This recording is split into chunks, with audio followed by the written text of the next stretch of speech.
नमस्कार. आजच्या व्हिडिओमध्ये मी तुम्हाला दत्त जयंतीच्या दिवशी 3 फुलांचा अत्यंत प्रभावी उपाय कसा करावा व कोणत्या सेवा कराव्या याबद्दल माहिती सांगणार आहे. पण त्याआधी तुम्ही चॅनलवरती नवीन असाल तर चॅनलला लाईक करा आणि सबस्क्राईब देखील करा. कमेंटमध्ये श्री स्वामी समर्थ किंवा श्री गुरुदेव दत्त लिहायला विसरू नका. मार्गशीर्ष महिना सुरू झाला आहे. 14 डिसेंबर रोजी दत्त जयंती आहे. मार्गशीर्ष पौर्णिमा सायंकाळी 4:59 सुरू होत असून 15 डिसेंबर रोजी दुपारी 2:31 समाप्त होत आहे. मार्गशीर्ष पौर्णिमेच्या दिवशी मर्ग नक्षत्रावर सायंकाळी दत्तांचा जन्म झाला म्हणून त्या दिवशी दत्ताचा जन्मोत्सव साजरा केला जातो. दत्त संप्रदायात गुरुचरित्र पारायणाला अनन्यसाधारण महत्त्व आहे. गुरुचरित्र पारायणाचे अनेक लाभ होतात. अपार पुण्य लाभते. दत्तगुरूंची विशेष कृपा प्राप्त होते अशी मान्यता आहे. आता आपण या काळामध्ये गुरुचरित्र पारायण करू शकता. स्वामी चरित्र सारामृत पठण करू शकता किंवा काहीच करणे शक्य नसेल तर तुम्ही फक्त नामस्मरण केले तरी पण आपल्याला स्वामी महाराजांचा दत्त महाराजांचा आशीर्वाद प्राप्त होत असतो. कारण की या काळामध्ये दत्ततत्व हे 1000 पटीने कार्यरत असतं. त्यामुळे या काळामध्ये आपण जे काही उपाय करू, जी काही सेवा करू ती खूप म्हणजे खूप लाभदायी ठरत असते. आता आपण अगदी कोणतीही सेवा केली तरी पण आपल्याला या दत्त जयंतीच्या दिवशी एक उपाय करायचा आहे की ज्यामुळे आपल्या आयुष्यामधील सर्व दुःख, अडचणी, संकटे दूर होतील. भरपूर वेळा आपण मेहनत घेत असतो पण मेहनतीचे पाहिजे तसे फळ हे आपल्याला काही केल्या मिळत नाही. आपल्या कष्टाला नशिबाची साथ मिळण्यासाठी तसेच प्रत्येक आई-वडिलांची इच्छा असते की आपल्या मुलांची देखील प्रगती व्हावी. मग अभ्यासात असेल किंवा नोकरीत असेल कोणत्याही क्षेत्रामध्ये त्यांनी मागे राहू नये. पण पाहिजे तसे होत नाही. मुलं अभ्यास करतात पण त्यांना पाहिजे तसे मार्क्स मिळत नाही किंवा त्यांचं अभ्यासामध्ये लक्ष लागत नाही. मुले मोठी होत असतील तर त्यांना नोकरी मिळत नाही. अशा सर्व समस्या दूर होण्यासाठी आपण या दत्त जयंतीच्या दिवशी एक उपाय करायचा आहे. तर कोणता उपाय करावा, कोणत्या सेवा कराव्या ते जाणून घेऊया. धार्मिक मान्यतेनुसार मार्गशीर्ष पौर्णिमेला दत्तात्रय महाराजांसह लक्ष्मीनारायणाची पूजा देखील केली जाते. असे केल्याने धनधान्य, संपत्ती, सौभाग्य वाढते. याशिवाय ज्ञानामध्ये वृद्धी होते. विधिवत पूजा केल्याने दत्तात्रय महाराज आपल्या भक्तांना येणारे सर्वच अडचणी दूर करतात. दत्तात्रय मंत्र जप केल्याने पूर्वजांचे आशीर्वाद मिळू लागतात आणि जीवन सुखी होते. आता या दत्त जयंतीच्या दिवशी आपण सकाळी लवकर उठायचं आहे. अगदी तुम्ही ब्रह्ममुहूर्तावरती उठले तरी पण चालेल. ब्रह्ममुहूर्तावरती आपण जी काही पूजा करतो, जी काही सेवा करतो, त्या सेवेचे फळ हे आपल्याला कित्येक पटीने मिळत असते.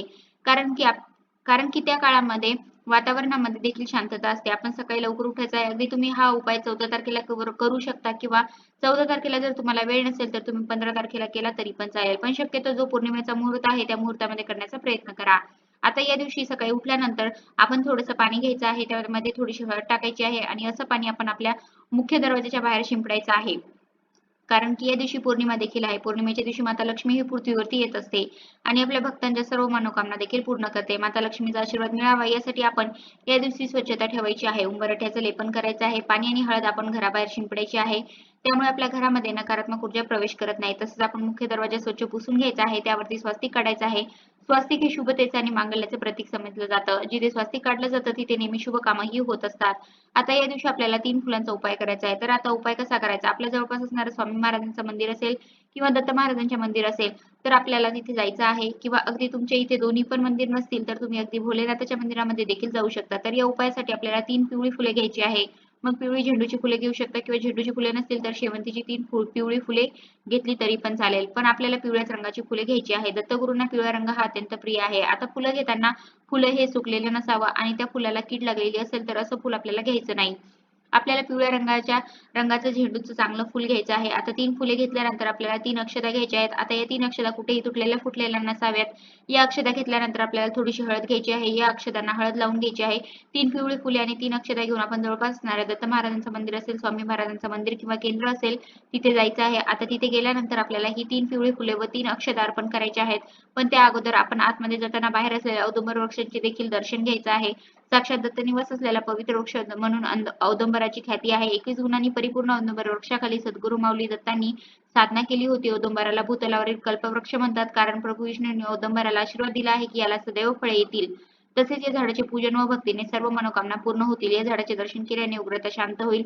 या झाडाच्या नियमित प्रदक्षिणा घातल्याने अपत्य प्राप्ती होईल. औदुंबराच्या सेवेने जन्म जन्मांतरीचे पापे नष्ट होतात व इच्छित फलप्राप्ती होते. औदुंबर झाडाचं आपण दर्शन घ्यायचं आहे. औदुंबर झाडाच्या आपण 11 प्रदक्षिणा करायच्या आहेत. प्रदक्षिणा करताना दिगंबरा दिगंबरा श्रीपाद वल्लभ दिगंबरा या मंत्राचा जप करावा. तिथे एक दिवा प्रज्वलित करणे शक्य असेल तर आवर्जून शुद्ध तुपाचा दिवा प्रज्वलित करावा. औदुंबर वृक्षाला थोडंसं जल अर्पण करायचं आहे. चिमूटभर हळद आणि तिथे थोडीशी साखर देखील अर्पण करावी. आता आपण आतमध्ये मंदिरामध्ये जायचं आहे. मंदिरामध्ये गेल्यानंतर आपण 3 पिवळे फुले व 3 अक्षता आपल्या हातामध्ये ठेवायचे आहेत. दोन्ही हात आपण जोडायचे आहेत. आता आपली जी काही इच्छा मनोकामना आहे ती आपल्याला श्री स्वामी महाराजांना, दत्त महाराजांना सांगायची आहे. पण त्या अगोदर तुमचं नाव, गोत्र हे सांगायचं आहे आणि त्यानंतर आपली इच्छा आपण सांगायची आहे. अगदी मनापासून आणि श्रद्धेने सांगायची आहे. डोळ्यात डोळे घालून आपण आपली इच्छा बोलायची आहे. आता आपण 3 इच्छा बोलू शकता. 3 पेक्षा जास्त इच्छा आपण बोलायच्या नाही. मग तुमची इच्छा असेल तर नोकरीची, तर तुम्ही हे सांगू शकता नोकरी मिळावी, कोणत्या ठिकाणी मिळावी, तसेच किती पगार असावा, कोणत्या क्षेत्रामध्ये मिळावे, अशा प्रकारच्या तुम्ही 3 इच्छा या बोलू शकता. किंवा संतान प्राप्तीची असेल तर संतान प्राप्ती व्हावी, मुलगा किंवा मुलगी ही व्यवस्थित सुखरूप व्हावी असे आपण म्हणायचं आहे. आपल्या 3 इच्छा आपल्याला स्वामी महाराजांना, दत्त महाराजांना अगदी मनापासून श्रद्धेने तळमळीने आपली इच्छा आपण दत्त महाराजांना, स्वामी महाराजांना सांगायची आहे. त्यानंतर ही 3 फुले स्वामी महाराजांच्या चरणाजवळ अर्पण करायची आहे. आता 3 फुलांसोबत 3 अक्षता देखील अर्पण कराव्या. आता आपल्याला चरणाजवळ अर्पण करणे शक्य नसेल तर आपण तिथे कासव असे तिथे ठेवलं तरी पण चालेल. कारण की या दिवशी स्वामी महाराजांच्या मंदिरामध्ये असेल किंवा दत्त महाराजांच्या मंदिरामध्ये असेल तर तिथे खूप गर्दी असते आणि आपल्याला हे उपाय सेवा करणे शक्य होत नाही. आता ती थोड्या वेळ आपण ही 3 फुले राहू द्यायची आहे. 3 फुले तिथे ठेवल्यानंतर थोड्या वेळाने आपल्याला तिथून त्या 3 फुलांमधून एक फुल उचलायचं आहे. आता आपण स्वतःची जी 3 फुले ठेवली होती त्यामधील एक आपण पिवळं फुल उचलायचं आहे आणि स्वामी महाराजांना म्हणायचं आहे की तुम्ही चला माझ्यासोबत. आता त्यानंतर हे पिवळं फुल घेऊन आपण घरी यायचं आहे. घरी जाताना मध्ये कुठेही थांबायचं नाही किंवा कुणाच्या इथे जायचं नाही. आपण जर असे केले तर आपण जो काही उपाय केला, जी काही सेवा केली तर ती सेवा ही फलदायी ठरत नाही. आता घरी गेल्यानंतर आपण देवघरामध्ये दिवा प्रज्वलित करायचा आहे. एक पिवळ्या रंगाचं कापड घ्यायचं आहे. त्यामध्ये आपण हे फूल ठेवायचं आहे. या फुलाला हळदी कुंकू अर्पण, अक्षता अर्पण करायचे आहेत आणि आपण दिगंबरा दिगंबरा श्रीपाद वल्लभ दिगंबरा या मंत्राचा 108 वेळा जप करायचा आहे किंवा तुम्ही श्री गुरुदेव दत्त, श्री स्वामी समर्थ या मंत्राचा जप देखील 108 वेळा करू शकता. त्यानंतर तुमची इच्छा मनोकामना स्वामी महाराजांना, दत्त महाराजांना सांगायची आहे. आता आपण मंदिरामध्ये जी इच्छा बोलली होती त्याच इच्छा आपण सांगायची आहे. नंतर हे फुल आपण त्या पिवळ्या रंगाच्या कापडामध्ये बांधायचं आणि हे फुल तुम्ही देवघरामध्ये ठेवायचं आहे. ठेवताना अशा ठिकाणी ठेवावं जेव्हा आपण मासिक धर्म असेल तेव्हा आपल्याला तिथे हात लागणार नाही. आता हे फुल आपण किती दिवस राहू द्यायचं, तर जोपर्यंत तुमची इच्छा पूर्ण होत नाही तोपर्यंत तुम्ही तिथे ते फुल राहू द्यावं.